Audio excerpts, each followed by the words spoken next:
ini yang berbahagia. Syukur kepada Allah saya bisa memenuhi undangan dari Pak Asmari dari Lembaga Komunikasi untuk bersama-sama hadir ke acara ini bersama siswi kelas 1 dan kelas 1. Saya sempat beberapa kali ada beberapa godaan, ada beberapa di awal saya diundang Pak Asmari tapi saya tidak siap, dan kemudian diundang lagi karena di hari ini tiba-tiba mempunyai halangan mendadak sehingga digantikan ke saya. Nah, kemarin malam itu ada godaan Pak Asmari, ada godaan untuk tidak hadir. Jadi saya sekarang sedang dilanjut di Jogja S3, dan tiba-tiba kemarin malam ada informasi kemarin dan hari ini ada acara menarik sesuai dengan rencana kerja saya. Jadi saya sudah tergoda untuk berangkat ke Jogja. Ya, tapi tidak saya tidak berangkat. Saya kemudian memutuskan tidak berangkat. Alhamdulillah ternyata acaranya ada siaran YouTube-nya Pak di Jogja. Jadi ya berarti emang lebih menarik. Ya.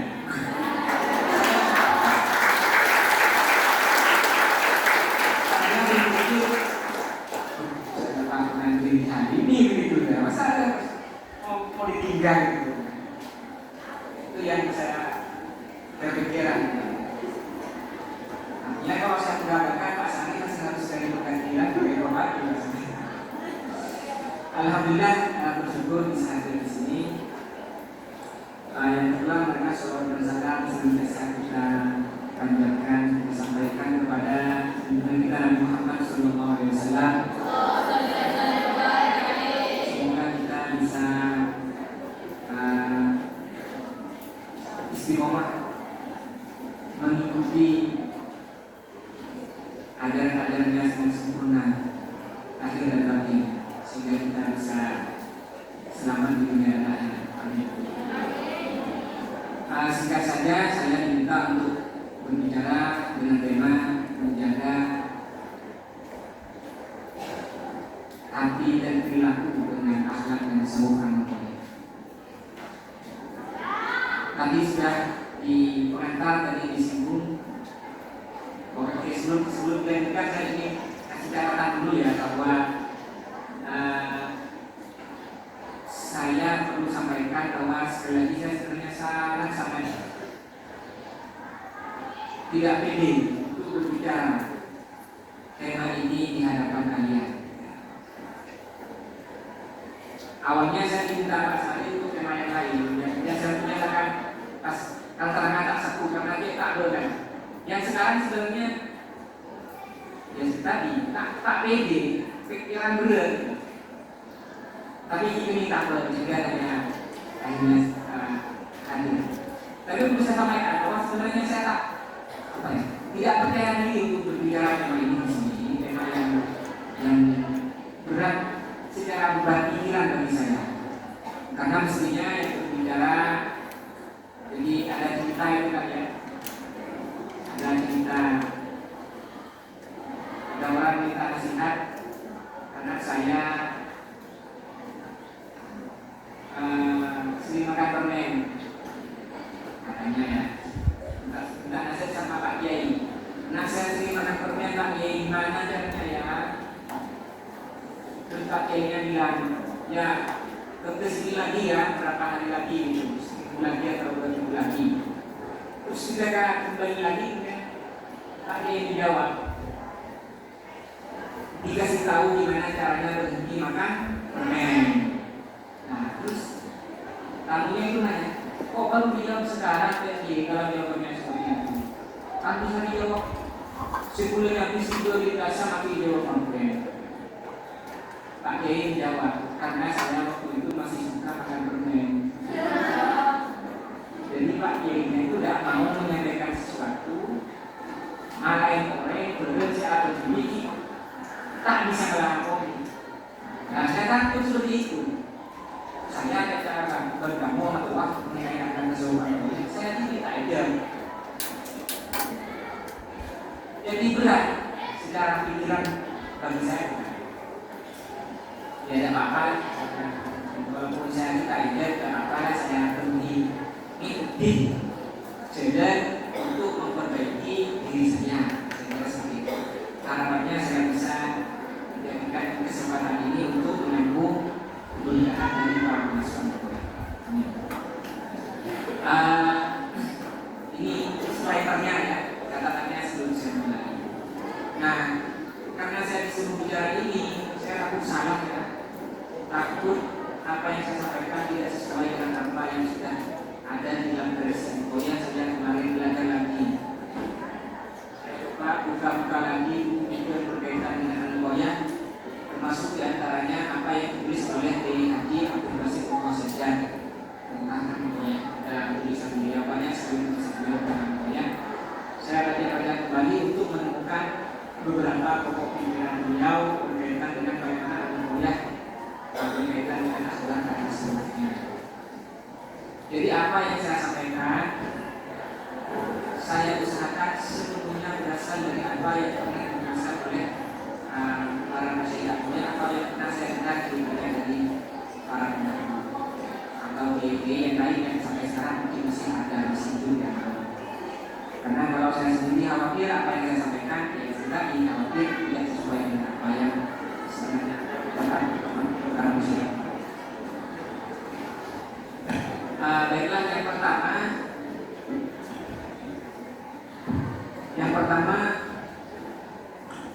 kalau kita tadi disampaikan oleh Pak Sandi ada hadisnya, itu diutamakan maka akhlak. Ini pelajaran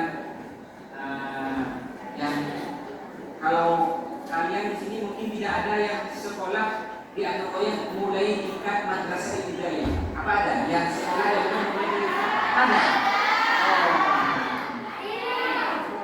Kalau saya dulu di FI Al-Qoya itu ada pelajaran hadis di kelas 4 dan di antaranya yang dipelajari adalah hadis tadi itu diutamakan maka. Jadi hadis itu menceritakan Nabi itu diutus untuk menyempurnakan akhlak. Jadi Nabi itu diutus untuk bukan menjadi kalian berdagang, bukan. Jadi Nabi itu diutus untuk menyempurnakan akhlak. Jadi kalau menggunakan akhlak itu kuliah di jurusan tasawuf dan psikoterapi Universitas Al-Qoya.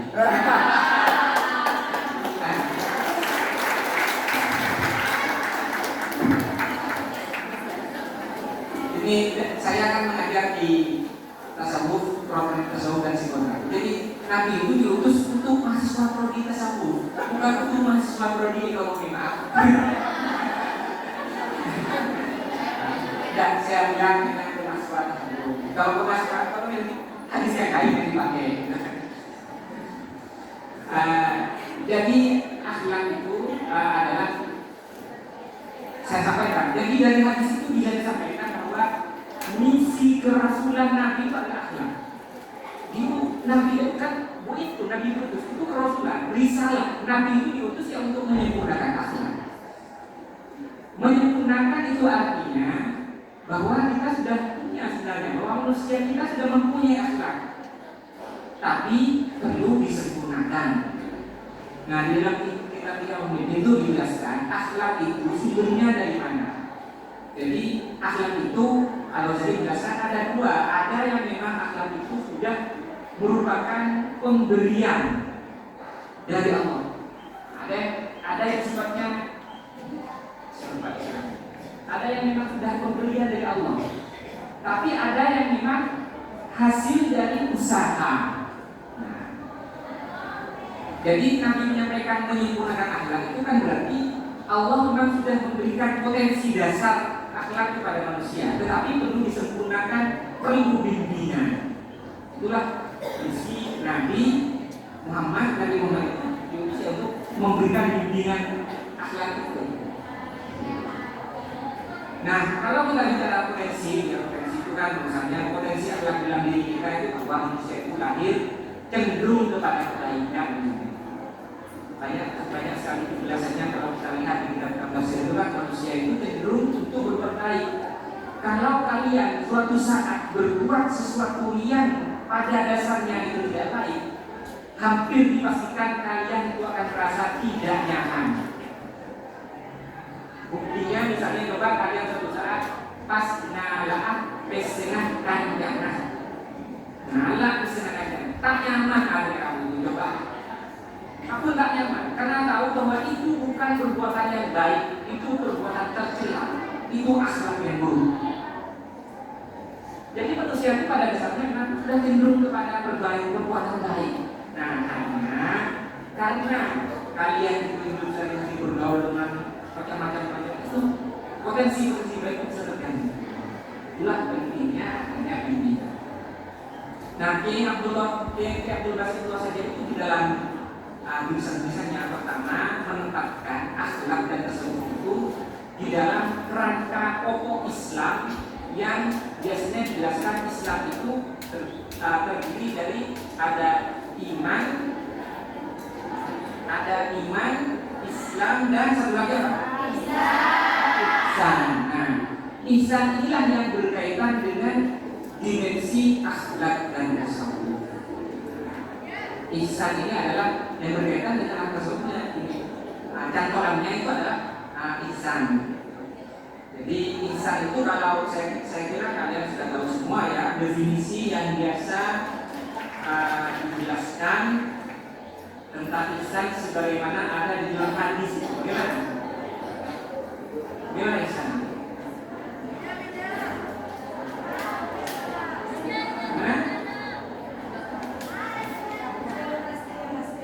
Selalu merasakan diawasi. Jadi kita merasa berada dalam pengawasan Allah. Nah, tapi ada dua aspek ya. Di sisi yang lain gimana dikatakan? Kalau keanehan Allah gitu kan. Jadi seolah-olah kita di hadapan kita itu ada Allah. Makanya di dalam kitab budaya kita ada suatu bagian yang sangat menarik untuk saya ketika Al-Ghazali menjelaskan bagaimana caranya agar kita ketika mau sholat itu bisa khusyuk. Nah, di dalam kitab budaya itu Al-Ghazali menjelaskan kalau kita ingin khusyuk di dalam sholat, sebelum kita mulai, ketika kita mau takbir, kita harus mencoba membayangkan bagaimana kita sedang dilihat oleh orang yang kita sedari atau kita takuti. Misalnya, ya terus dengan anak, kita harus mencalon menantu anak kamu, aku lihat. Bayangkan seperti itu. Maka kalau dalam situasi seperti itu, kamu akan berusaha untuk konsentrasi untuk khusyuk. Itu kan katanya. Nah, kalau kamu sudah bisa seperti itu, membayangkan dia harus menantu anak ketika aku ingin kamu pas khusyuk, ketika aku jalan mundur, kamu sebesar ke bawah selesai tapi di mana kamu membayangkan sudah bisa kosong, kamu pasti kayak, mundur sih kosong oleh dia terus. Tamat tua, dia tamat tua di mulai, tamat tua. Sementara Gusti Allah dia tidak terlepas, Gusti Allah dia selalu juga berkong selalu mengawasi itu. Maka kemudian oleh Al-Ghazali gantilah pikirannya, gantikan tua dengan Allah. Nah, ini adalah bentuk contoh bagaimana pengawasan kami tadi bilang itu bagaimana Allah itu mengawasi kita. Sehingga dari sanalah ini kunci dari bagaimana kita bisa kalau bahasanya tema di sini menjaga hati dan perilaku. Bagaimana agar hati dan perilaku itu juga bisa dijaga ya karena ada cara pandang seperti itu, ada kesadaran bahwa kita selalu berada di dalam pengawasan Allah Subhanahu wa Ta'ala. Nah, inilah yang menjadi cita-cita pesantren An-Nubuwah. Jadi tiga tadi itu ada Islam, ada iman, Islam dan ihsan. Jadi Muslim, ada mukmin, Muslim dan muhsin. Ini jadi pribadi santri yang sempurna yang dicita-citakan di An-Nubuwah yang bisa memenuhi tiga aspek ini. Keimanan ini berkaitan dengan akidah. Kemudian ada Muslim ini mungkin sebagian besar berkaitan dengan ibadah. Dan muhsin ini berkaitan dengan perilaku dan akhlak kita. Ini fondasi dasarnya seperti itu. Nah, kalau kita mau diuraikan tadi oleh Pak Sandi juga sudah menjelaskan bagaimana antara akhlak dan tasawuf itu perbedaannya. Bahwa akhlak itu berkaitan dengan hal-hal yang zahir, perilaku dan yang aspek batinnya itu berkaitan dengan tasawuf. Kalau di dalam kitab Ihya Ulumuddin, akhlak itu digambarkan pada tahapan yang mendasar. Jadi dalam kitab Ihya Ulumuddin itu Al-Ghazali mengoreksi definisi tentang akhlak yang berkembang. Jadi menurut Al-Ghazali, mon elekir ongkuwe, akhlak itu saudara benih kelakuan. Akhlak itu benih kelakuan. Saya punya akhlak itu bukan perilaku, bukan. Demikian juga akhlak itu bukan pengetahuan, bukan. Akhlak itu bukan pengetahuan, bukan perbuatan, bukan juga kata Allah, bukan kemampuan. Jadi kalau ada orang melihat orang itu nunduk dan sebagainya, itu akhlak itu bukan pekerjaan nunduk berberi itu. Atau ketika orang berbicara tentang akhlak, bukan pembicaraan atau pengetahuannya itu yang disebutkan. Lalu akhlak itu apa? Kata Al-Ghazali, akhlak itu apa? Akhlak itu kalau dalam terjemahan sederhananya kira-kira adalah hayat, kata Al-Ghazali. Sikap batin yang dari sikap batin itu melahirkan perilaku. Jadi akhlak itu kalau pada level yang substansial sebenarnya adalah sikap batin yang ada di balik perilaku. Sikap batin yang kemudian mendorong perilaku. Jadi mendorong yang mundur, akhlak itu meninggu mundur, tapi yang ada di balik layar, di balik sikap mundur itu. Saya paham ya. Nah, jadi kalau kita mau membentuk akhlak, sebenarnya yang bentuk adalah sikap batin kita. Artinya bukan semata-mata membentuk sikap lahiriah, tetapi sikap batin kita. Nah, kalau kita melihat definisi yang seperti ini, maka kemudian akhlak dan tasawuf ini kemudian seperti kemudian menyatu. Dari tidak masalah akhlak dan tasawuf. Karena ini akhlak itu kalau dari definisi ini sudah merupakan dimensi batin. Yang dari dimensi batin itu melahirkan perbuatan-perbuatan fisik perilaku yang zahir. Nah, jadi kalau dalam bahasa yang lain, mungkin orang bisa mengatakan akhlak itu sama seperti sikap batin, sama seperti karakter mungkin. Karakter ada yang sifatnya tidak kelihatan, tetapi kemudian bisa melahirkan perilaku yang terlihat dan terukur.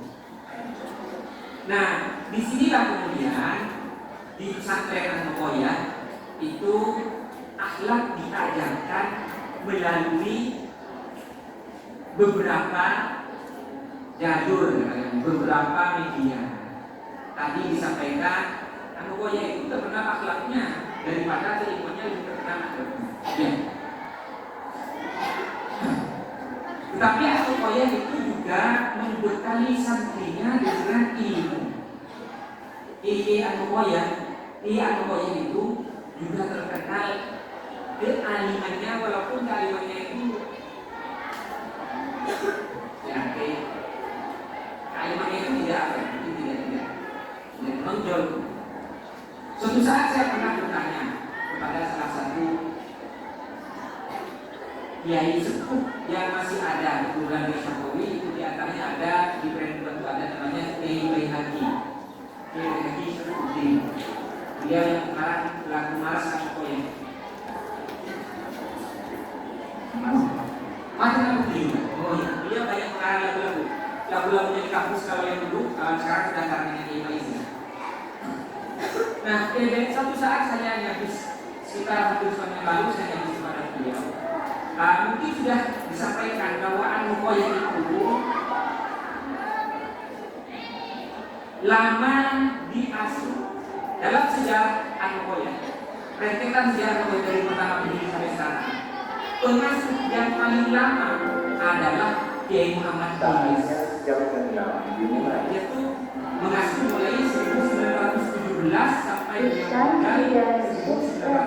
59.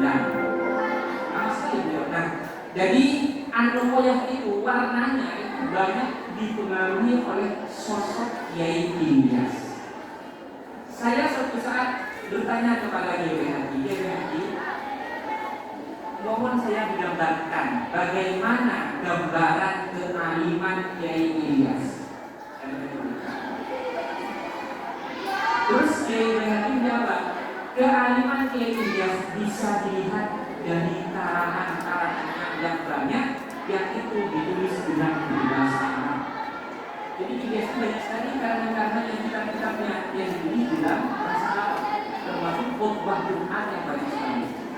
Terus Kiai Haji menyampaikan, ada sebuah pondok besar di Madura yang kiainya itu kalau khutbah Jumat itu saja yang dibaca setiap minggu, satu khutbahnya, tidak akan ganti-ganti. Kata itu tanpa mengamalkan. Nah kalau Ilyas tidak, Ilyas koleksi khutbah Jumatnya banyak sekali yang dikarang di dalam bahasa Arab. Kan berarti teranglen berarti Ilyas ini. Belum lagi kitab-kitab yang lain, banyak Ilyas juga kan.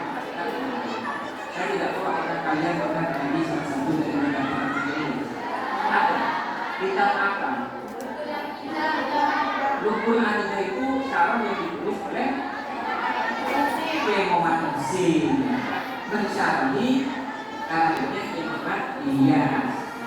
Kiai Muhsin adalah apanya Ilyas? Cucunya karena ayahnya yaitu Kiai Amin Ilyas. Jadi Ilyas itu aneh. Nah, hanya saja Imam yang menonjol. Jadi apa poinnya? Poinnya adalah bahwa dia itu bagaimanapun mulia akhlaknya itu juga dilandaskan kepada pengetahuan atau kepada ilmu. Karena Kiai itu memberikan pelajaran tentang akhlak melalui pelajaran, melalui pengajaran yang pertama. Mulang Kiai.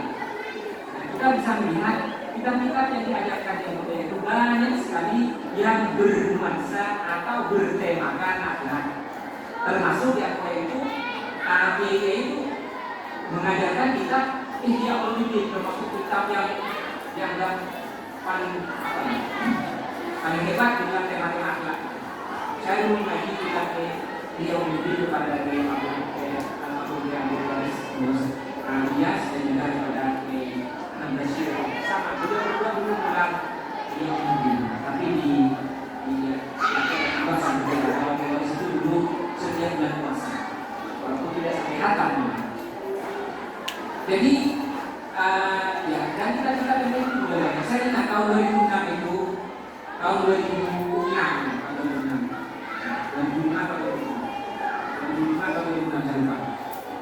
Saya pernah ke Muhammad Isofuddin, ayah yang ini, itu dulu pernah menyampaikan kepada kita memberikan pesan-pesan kepada dari siapa kami salah satu hal yang beliau resahkan yang ada dalam pikiran beliau dan beliau kok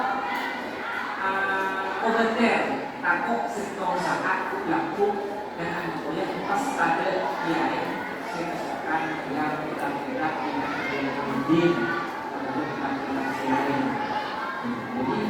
beliau dari ini menegaskan bahwa sangat penting itu ya menjaga kondisi keilmuan pesantren pada saat itu tahu kepada kalian sudah berbicara tentang bagaimana sangat atau jalur transmisi keilmuan yang kalian belajar itu agar tidak terputus. Fondasinya adalah dengan belajar dengan ilmu. Kemudian lebih dari itu memang yang paling ilmu yang disampaikan itu melalui pengajian atau melalui kesempatan-kesempatan berkumpul para pengasuh di dalam berbagai kesempatan di dalam ceramah-ceramah. Maka saya berusaha mengamati bagaimana Kiai itu ketika di acara-acara menyampaikan hal-hal sambutan dan sebagainya pada saat itulah biasanya beliau juga menyampaikan hal-hal yang dianggap penting, termasuk hal-hal yang berkaitan dengan akhlak. Misalnya, saya sering mendengar dalam tulisan-tulisannya Abdul Basit itu banyak sekali menulis. Di antaranya Abdul Basit itu banyak sekali menulis, yang di antaranya mengutip ayat dalam Al-Quran yang berbunyi apabila kita membeli wabdari fima Allah darul akhirah wa la tansa nasibaka minad dunya. Ayat itu menjelaskan tentang bagaimana menyeimbangkan antara orientasi duniawi dan orientasi ukhrawi, bahwa berpikir tidak hanya urusan dunia dan urusan akhirat. Kalau dilihat di dalam ayat itu kan bukan cuma Allah darul akhirah wa la tansa nasibaka. Seolah-olah ayat itu memberikan penekanan kepada akhirat. Karena untuk urusan dunia bahasanya hanya walatan sama sebagainya ini. Jangan lupa urusan dunia. Urusan akhirat. Wabtawi fima Allah darul. Kalau urusan akhirat itu harus urusan keras. Itu tahu. Urusan keras. Kalau urusan dunia pokoknya pelupai. Seolah-olah ayat itu tidak mengajarkan keseimbangan, tapi sebenarnya ayat itu mengajarkan keseimbangan. Kok bisa? Karena katanya begini jelasnya, karena kalau urusan dunia itu tak usah soro. Kalau urusan dunia itu tak usah soro, kamu tak punya anak kok, kamu tak berusaha. Karena ada, kamu tak makan, kan? Kamu terlalu lagi dokter, terlalu lagi hanya, ya pula kok. Tak usah soro, kamu tak kok. Urusan dunia. Tapi kalau urusan akhirat, karena itu sesuatu yang tak takdir, tak terjadi, tadi itu urusan keras kan. Sama seperti akhirat tasawuf ini, karena berkaitan dengan dimensi ukhrawi dan dimensi batin, ini harus diusahakan dengan keras. Kalau tak takdir, undangnya seorang urusan sedang takdir, urusan kenyataan. Tak usah seorang kamu yang berguna, mesti bersedih takdir. Tapi kalau urusannya dengan hati, akhirat, perilaku, hal-hal yang abstrak, nah ini harus diusahakan. Maka disinilah ilmu itu kemudian tidak utuh. Kalau tadi akhlak itu diajarkan melalui ilmu, maka akhlak itu juga dibentuk dengan, kalau katanya Al-Ghazali itu, mujahadah dan riyadhah. Akhlak itu dibentuk dengan mujahadah dan riyadhah. Mujahadah itu apa artinya? Sungguh-sungguh ya, harus berusaha keras karena berarti tak ada. Membentuk sikap batin itu benar-benar segampang. Jadi harus bersungguh-sungguh, menciptakan niat. Kalau misalnya di dalam diri kamu itu ada sifat sombong, tak ada sifat sombong. Untuk melatih itu agar untuk membersihkan sifat sombong itu butuh usaha keras, butuh komitmen, butuh kesungguhan. Dia kok yang letaknya latihan ya ulang-ulang. Dilakukan tidak, dilakukan olahraga ya kan. Tapi kalau olahraga hati kan dia bangun nafas, dia bangun nafas. Kalau olahraga itu kan olah fisik, olahraga itu kan fisik, olah fisik. Tapi kalau akhlak itu kan olah batin, dia bangun nafas. Nah, tapi dia bangun nafas itu juga seperti olahraga. Artinya konsep dan olahraga itu kan dibayar. Bebannya dikaitan oleh olahraga sebulan seraya, olahraga. Olahraga itu seminggu sekali, ya paling habis seminggu 2 kali. Itu olahraga. Kalau sebulan seraya ini olahraga. Nah, olah batin itu juga seperti itu. Saya pernah teringat ada rekamannya. Saya punya beberapa rekaman ya, kesempatan. Ada salah satu rekaman saya pernah merekam debu dari Kiai Muhammad Thabit. Nah, Kiai Muhammad Thabit ini ada kenal ya, Kiai Muhammad Thabit ini meninggal tahun 2012. Kiai Muhammad Thabit ini putranya Kiai Khazin. Kiai Khazin ini putranya Kiai Ilyas. Jelas ya? Kiai Khazin ini adalah putra tertua Kiai Ilyas. Kiai Ilyas ini putra tertuanya Kiai Khazin. Coba sini punya buka terbuatnya kisah ini. Nah, coba sini bukanya kita ke rumah di tengah. Nah, itu terjadi emosi. Tapi kalau terlalu Quran namanya kisah ini. Kisah ini keluarga beri-beri sebagai suaminya yang Manifat, abahnya yang berbilang. Kisah ini. Nah, kisah ini suatu saat akan bercerita kepada saya tentang dia. Jadi dia berkisah itu orang aliran pelatihan untuk bisa-bisanya mempunyai jadi kebiasaan misalnya di dalam hal beribadah harus latihan, harus diulang-ulang, tak bisa langsung misalnya jadi malam sholat malam itu kan untuk membentuk apa ya? Sholat malam itu kan adalah momentum bagi kita untuk membentuk, membangun keintiman dengan Allah. Jadi kalau tadi disebut keanekaragaman atau keanekaragaman itu kan harus dibentuk. Bagaimana kalian seolah-olah bisa melihat Allah itu kan dibentuk, menjalin keintiman, menjalin kontak dengan Allah itu kan diantaranya dengan sholat malam. Nah, kalau sholat malam dari kisah ada yang mulai tak bisa sebulan tak bisa. Menyaksikan kok minimal 6 bulan oleh dengan yang bisa istiqomah di mana. Terus sampai bercerita. Nah, mau pelajar sudah mana dia? Mau kibar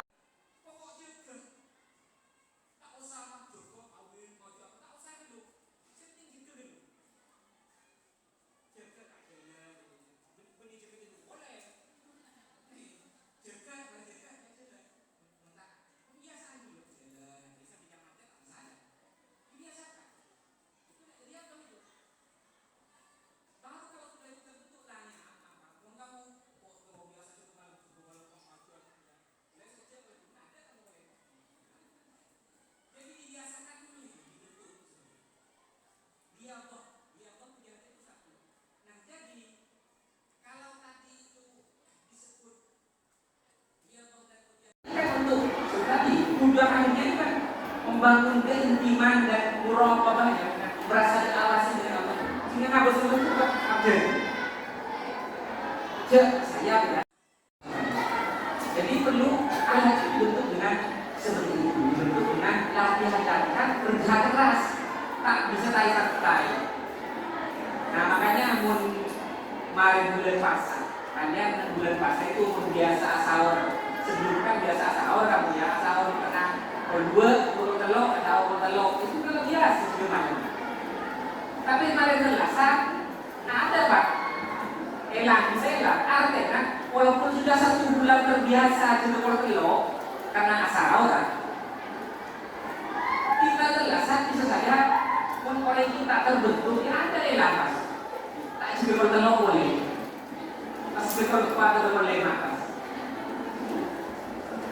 Nah, jadi akhlak itu pertama tadi dengan kita ilmu, kemudian dengan mujahadah dan riyadhah, dengan pembiasaan, dengan latihan, dengan kesungguhan.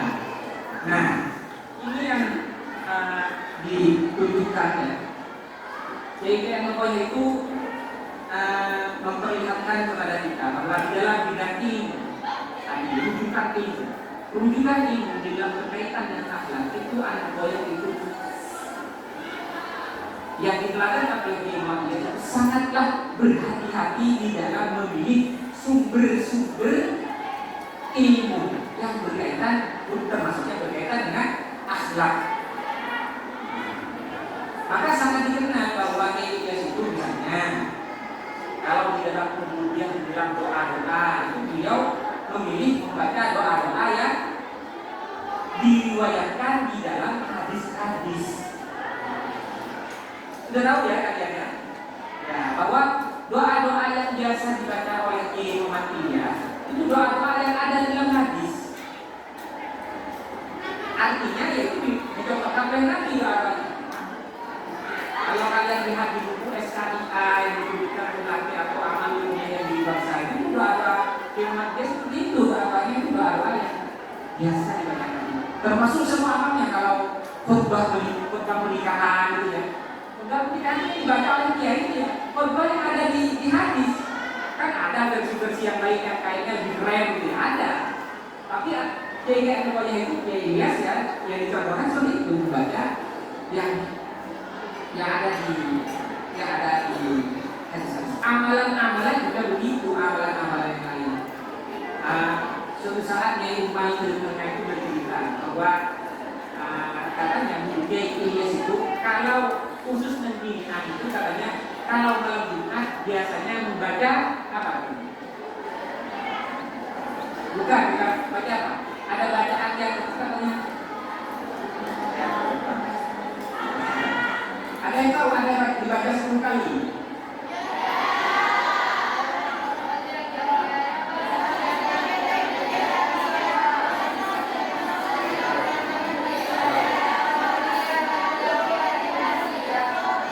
Modal di mana?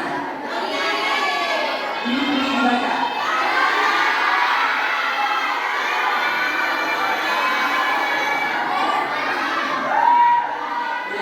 Itu di semua pokoknya pasti akan dibaca karena Ilyas itu yang mengajarkan. Itu boleh kita apa ya kalau baik boleh kita HP doang tidak ada kita. Jadi Muhammad Ilyas itu amalan semua apa referensi amalnya itu seperti itu. Nabil yang ada rujukannya di dalam hadisnya. Termasuk juga misalnya di dalam pemikiran akhlak itu tidak mengambil akhlak-akhlak yang sifatnya falsafi, yang filosofis itu enggak, yang berat-berat enggak. Atau itu tidak sama. Walaupun kemudian tidak berarti kemudian tidak ada kata-kata serupa apakah yang dua saja atau ini yang berbasis dengan berita bahwa menuliskan cuma saya kalikan di dalam bahwa Sajjad atau biasa membaca kitab-kitab tasawuf yang falsafi, tapi dengan di dalam kitab-kitab beliau itu katanya ada katanya yang kemudian memberikan perhatian hati kalau membaca itu. Karena tema-tema yang diangkat itu berat dan tidak bisa dikenal oleh orang secara umum, sehingga bacaan-bacaan seperti itu tidak dipopulerkan oleh beliau. Walaupun sebenarnya, jadi kalau tema-tema tasawuf yang berat cuma itu konsumsi terbatas ya, yang dicontohkan oleh para kiai. Nah kemudian hal yang penting juga saya sampaikan di sini adalah tentang apa yang menjadi salah satu teladan akhlak yang diperlihatkan oleh Kiai Amoy. Kalau saya baca beberapa sumber itu dari berbagai sumbernya, ada beberapa hal yang seperti menjadi identitas kolektif Kiai Amoy yang berkaitan dengan akhlak itu. Yang pertama adalah tawadhu. Ya. Takdir mengadir gitu ya. Mereka dari takdir mengadir pas takdir jika ada kan. Takdir mengadir. Ya, jadi tidak menonjolkan diri ya ketika di forum-forum berkumpul orang gitu kan. Termasuk dari segi penampilan. Dari segi penampilan saja ya. Kan tidak kelihatan menonjol gitu ya.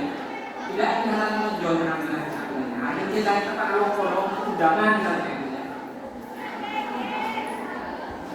Kalau tak pernah lihat saya ada yang undangan pas dalam tanda kutip ya, aku tempat saya paling sepak gitu, saya paling kawat, tidak ada tak.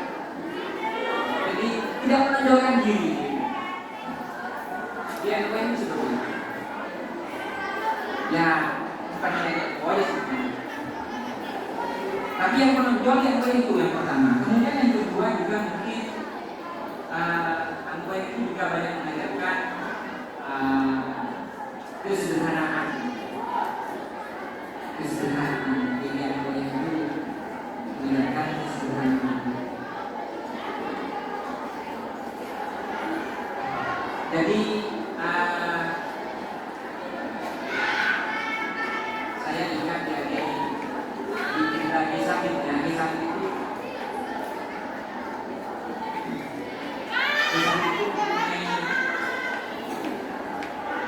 Jadi Jezabel ini di ayahnya Gehazi itu meninggal ketika masih kecil, artinya defek lagi Kenny, bukan dari Kenny ya, bukan dari Kenny. Jadi Jezabel itu meninggal ketika ayahnya mungkin berusia sekitar Jezabel kelahiran 64, Gehazi meninggal 68, 4 tahun. Umur 4 tahun Gehazi meninggal. Berarti di rumah masih bayi. Jadi Jezabel ini kemudian di antara ibunya itu punya banyak apa ya? Tapi beliau mandiri ya, kemudian beliau punya banyak usaha, tapi beliau tetap hidup sederhana. Jadi kalau begitu dulu ceritanya kayak Abdul Baris besar. Dia Abdul Baris itu kan dulu anggota DPRD Jawa tahun 82, bukan yang di Jakarta, yang awal. Pertama beliau anggota DPRD di Sumatera. Itu beliau biasa bapak nanti sebenarnya sebagai leader katanya. Atau kadang-kadang rombongan berangkat dari barang yang terlebih di yang paling tengah yang kita itu banyak termasuk. Jadi kesederhanaan ini kan artinya tadi bahwa seolah sederhana itu kan tidak tertipu oleh gemerlap dunia, gitu. Berarti hal-hal yang dunia itu yang kelihatan itu kan gampang ditangkap oleh kita dan pada saat tertentu bisa menipu.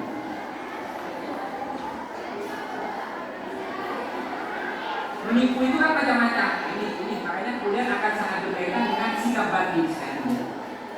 Mungkin suatu saat saya waktu saya tinggi ya, mungkin saya dapat nanti dalam filter puisi atau dekat itu. Ada yang lain itu.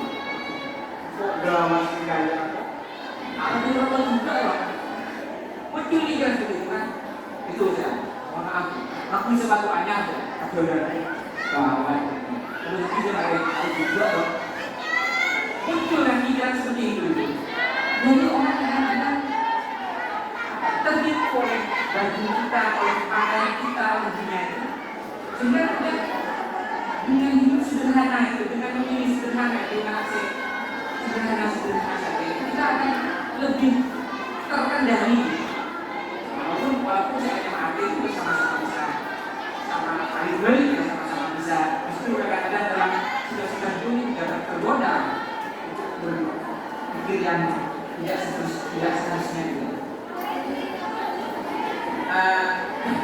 Jadi itu yang kedua. Kemudian yang ketiga juga upaya itu mengadakan sikap mandiri. Upaya itu mengadakan sikap mandiri. Jadi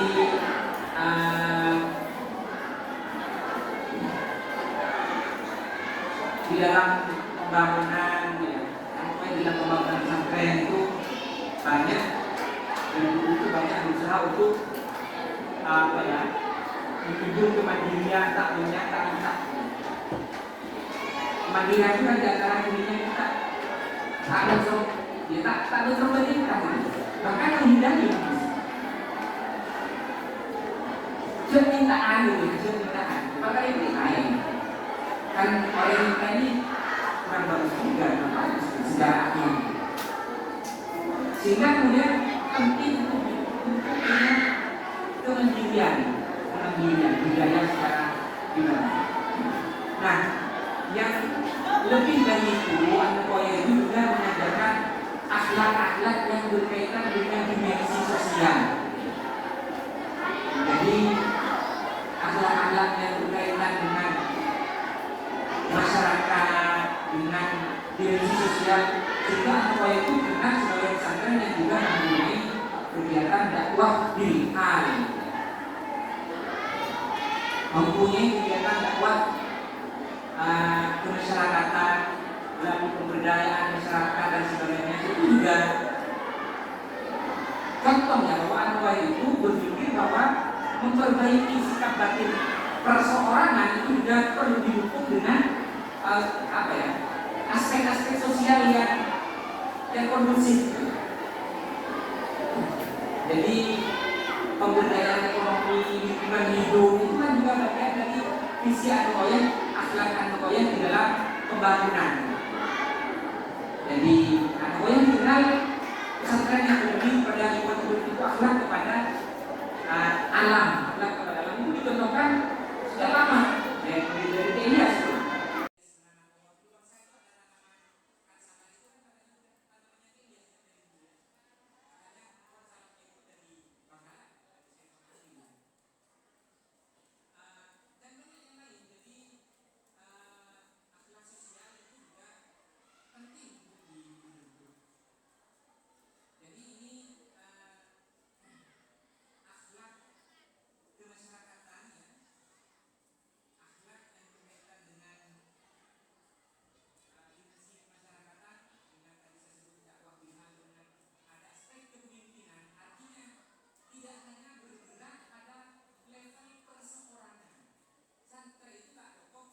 Menjaga hati, perilaku, tapi dia juga harus bisa membentuk suatu kondisi keadaan di masyarakat yang mendorong orang untuk bisa terbentuk perilaku baiknya juga. Sehingga supaya kita terjun ke dalam kegiatan-kegiatan yang lebih luas di bidang kemasyarakatan atau di dalam bidang ekonomi atau yang lain. Nah, jadi itu kira-kira beberapa poin yang berhasil saya himpun. Tetapi sekali lagi kalau kembali kepada fondasi akhlak yang pertama, yaitu bahwa sebenarnya visi akhlak itu seperti itu di 19 itu adalah bersandar kepada ajaran tentang ihsan. Bagaimana kita di dalam kehidupan sehari-hari itu selalu merasa berada dalam pengawasan Allah, melihat Allah di mana-mana, sehingga kita bisa menjaga hati dan perilaku kita dengan baik. Dan itu dilakukan dengan dibekali dengan ilmu, dari pengajar, ilmu dan sebagainya. Kemudian juga didukung dengan mujahadah dan juga dengan kebiasaan-kebiasaan yang ada di pondok. Nah, tentu saja ada satu tadi Pak Asali ketika sampai di sini kan berbicara kepada kalian tentang barokat dan khidmat. Dua poin ini kalau saya bilang ini adalah apa ya sebenarnya? Fondasinya pesantren itu. Kalau pesantren itu ideologinya, pandangan dunianya itu adalah dengan ideologi dasarnya itu diantaranya adalah barokah dan hikmah. Hikmah itu kan artinya apa? Hikmah itu artinya melayani. Melayani ini adalah salah satu contoh dari mujahadah dan jabah. Ada yang mengatakan bahwa untuk membentuk yang baik dengan hikmah. Kenapa? Karena dengan hikmah itu kita berusaha untuk meruntuhkan ego kita, sehingga kita bisa menjadi tawadhu. Kan yang sering begitu kita sering mahhebat apa? Kok ya ini ada orang, kok ini kata sambut, katanya dong. Nah, tetapi dengan hikmah, dengan melayani, kita berusaha untuk mengendalikan ego kita ini, menawar. Maka kegiatan melayani tak mampu melayani guru terbaik. Melayani sesama teman juga latihan batin pendidikan.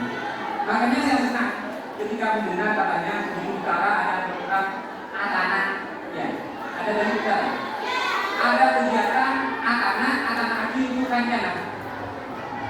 Ini kan bagus ini, kita melayani kanjana, bergiliran. Jadi kita ini adalah apa ya, fondasinya besar. Para kiai juga posisikan sebagai pelayan juga.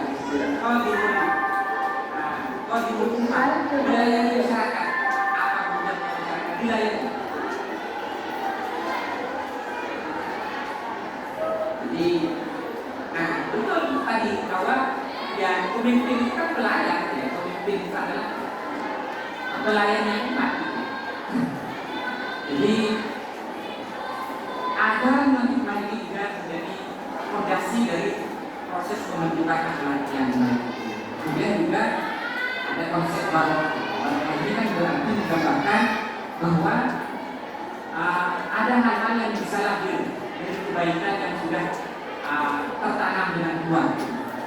Sumber-sumber yang mempunyai kebaikan yang luar biasa itu bisa memancarkan kebaikan kepada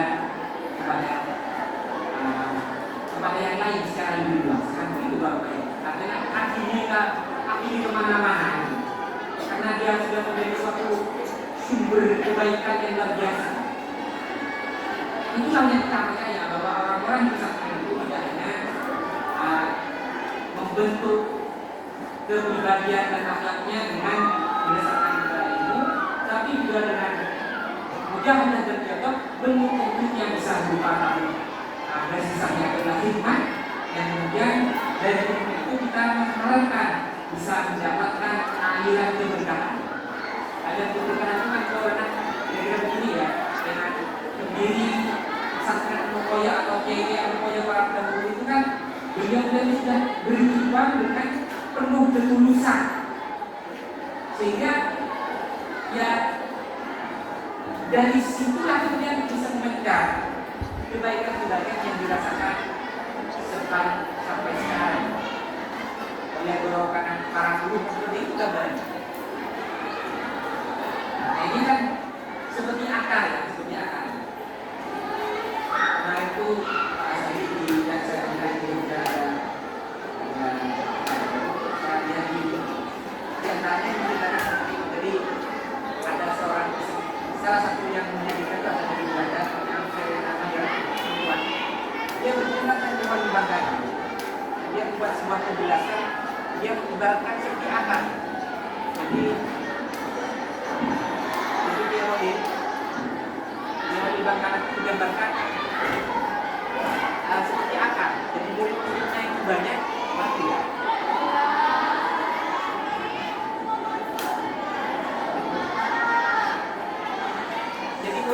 Banyak, tapi murid-muridnya itu ya dalam bahasa kita kampung berwakan jadi mengambil pengaruh. Jadi santri-santrinya Ramona itu kemudian seperti akar sok berwaktu tapi akarnya kemana-mana seperti rizoma katanya seperti itu. Jadi santri-santri Nawawi itu kan ya termasuk dia Nawawi itu kan yang pernah mondok kepada Syekh Nawawi itu kan Ilyas menangis saja di Indonesia.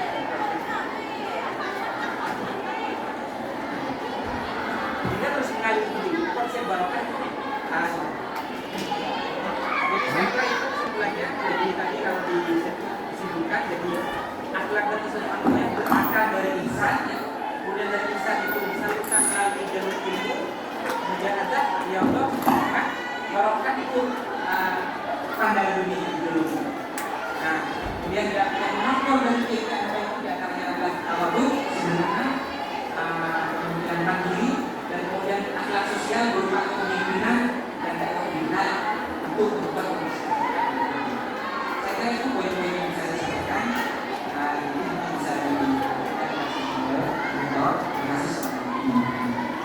Waalaikumsalam.